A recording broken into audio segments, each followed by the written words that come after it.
This is Karcher's BR34C, an incredibly compact floor scrubbing machine that enables hard floors in confined areas to be cleaned quickly and thoroughly. It cleans and dries both forwards and backwards, just like using an upright vacuum cleaner. The machine features one roller brush with a squeegee either side of it. The weight of only 12 kilos makes it easy to transport and handle. Various brush types are available to clean different floors, and the brushes can be replaced without the need for tools.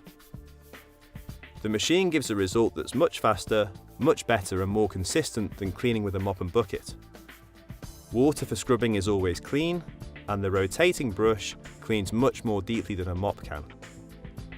The vacuum leaves floors almost completely dry, reducing slip hazards and cross-contamination.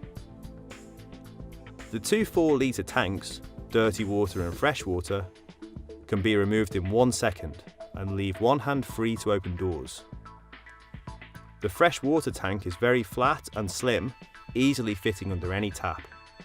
The simple yellow colour coding makes operation intuitive.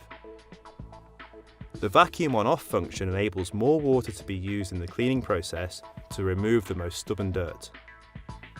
With the compact and lightweight BR34, small areas can be cleaned with mechanical action for a very efficient and deep clean.